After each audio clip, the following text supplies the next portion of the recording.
Hi, today I'm reading Little Red Riding Hood from Fairy Tales and Fables by Gaio. I don't know how to say this name, but it's very destroyed, this book, so we have it in this. It fell out of the cover. Okay. Oh, I'm scared to fold it. Little Red Riding Hood. Once upon a time there lived a little girl who had a pretty red cape with bright red hood. She always wore her red hooded cape, and that is why she was called Little Red Riding Hood. One day her mother packed a basket with cakes and fruit. She said to Little Red Riding Hood, "This is a gift for you to take to your grandmother. She's not well and will enjoy some nice fruit and cake." So Little Red Riding Hood tied on her red cape and hood and set out for grandmother's house. As she was going through the woods, she met a big wolf.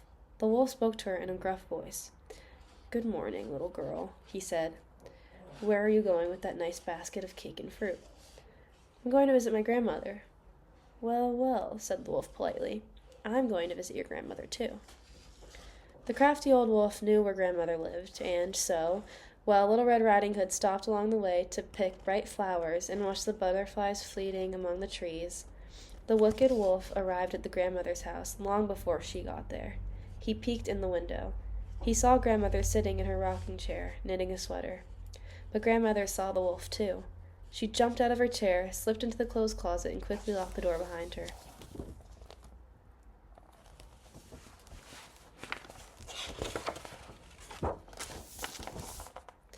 The wolf came into the house. He tried to open the closet door, but could not. Then he spied grandmother's nightcap and shawl hanging on a peg. "Aha," he cried. "I'll put on grandmother's nightcap and shawl and get into bed. Little Red Riding Hood will think I'm her grandmother." Pretty soon Little Red Riding Hood knocked on the door. "Who's there?" said the wolf, pretending to be grandmother. "Oh, who's there?" said the wolf, pretending to be grandmother. "It is I, grandmother," said Little Red Riding Hood. "Come in, dear," said the wolf, in his most polite voice. Gentle voice, I inferred there.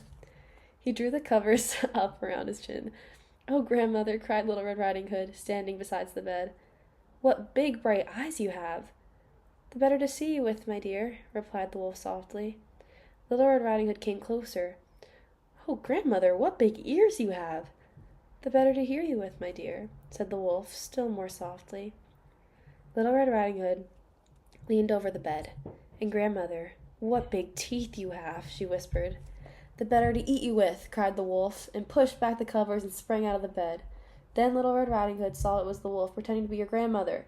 She screamed with all of her might. At that moment a woodsman was passing by. He heard Little Red Riding Hood's screams and broke into the house just in time to save her from the wolf. But the wolf slipped past the woodsman and rushed off into the trees. "Never mind," said the woodsman. "I'll catch him." And he ran into the woods after the wolf.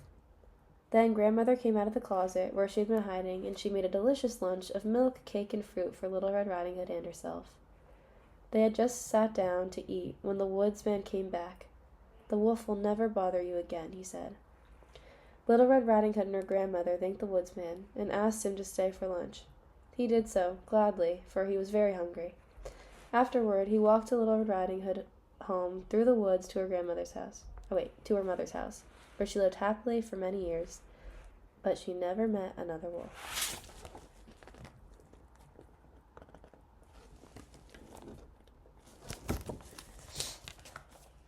Well, glad she's okay. I didn't think it was going to end like that.